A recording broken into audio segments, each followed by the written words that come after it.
এবারে finish liquid spray সৌজন্যে আমাদের বিশেষ আয়োজন ব্যস্ত খামারি।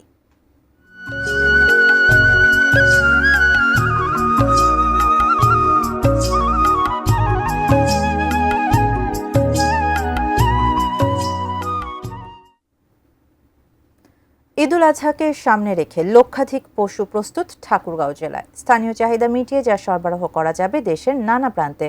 পশু আমদানি বন্ধ থাকলে ভালো দাম পাবার আশা খামারিদের। বিস্তারিত জানাচ্ছেন আমাদের ঠাকুরগাঁও প্রতিনিধি MS আমাদ। গবাদি পশু লালন পালনে ঠাকুরগাঁয়ের অনেক বেকার যুবকই খামার করেছেন।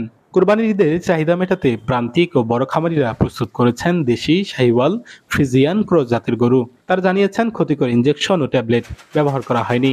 দেশীয় সবুজ ঘাস খড়ের পাশাপাশি খৈল, ছোলা ও ভুসি খাওয়ানোর মাধ্যমে পশু মোটাতাজা করা হয়েছে। হাজিরা আসে গরুর খাবার কাটিয়ে আনি, ঘাস খায়, ঘাস কাটিয়ে আনি সকাল বিকাল। গরুগুলোকে দেখাশোনা করি, ঘাস কাটে আনি, ঘাস খাওয়ার দিই। জেলার 5 উপজেলায় কোরবানি পশুর চাহিদা ৭৫,৩৬১। প্রস্তুত রয়েছে ৯০,৮৮৬টি গবাদি পশু, ১৫,৫২৫টি বেশি প্রস্তুত।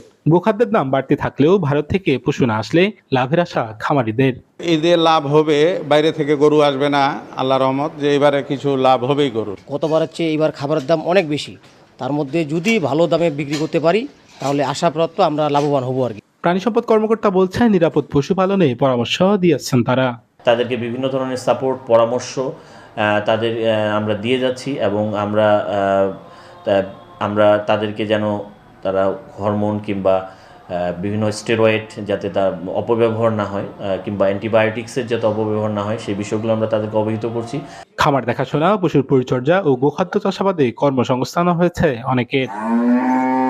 MS আমাদ, ATN news, Thakurgaon.